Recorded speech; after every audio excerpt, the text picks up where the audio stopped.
بے شک میں ہی اللہ ہوں، میرے سوا کوئی معبود نہیں، تو میری عبادت کیا کرو اور میری یاد کے لیے نماز پڑھا کرو۔ قیامت یقیناً آنے والی ہے، میں چاہتا ہوں کہ اس کے وقت کو پوشیدہ رکھوں تاکہ ہر شخص جو کوشش کرے اس کا بدلہ پائے، تو جو شخص اس پر ایمان نہیں رکھتا اور اپنی خواہش کے پیچھے چلتا ہے کہیں تم کو اس کے یقین سے روک نہ دے تو اس صورت میں تم ہلاک ہو جاؤ۔ اور اے موسیٰ، یہ تمہارے داہنے ہاتھ میں کیا ہے؟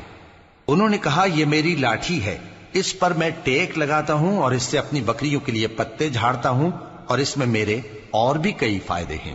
فرمایا کہ موسیٰ اسے زمین پر ڈال دو، تو انہوں نے اس کو ڈال دیا اور وہ یکا یک سانپ بن کر دوڑنے لگا۔ فرمایا کہ اسے پکڑ لو اور ڈرنا مت، ہم اس کو ابھی اس کی پہلی حالت پر لوٹا دیں گے، اور اپنا ہاتھ اپنی بغل میں دبا لو کہ وہ کسی عیب و بیماری کے بغیر سفید چمکتا دمکتا نکلے گا۔ یہ دوسری نشانی ہے تاکہ ہم تمہیں اپنے بڑے بڑے نشانات دکھائیں۔ تم فرعون کے پاس جاؤ کہ وہ سرکش ہو رہا ہے،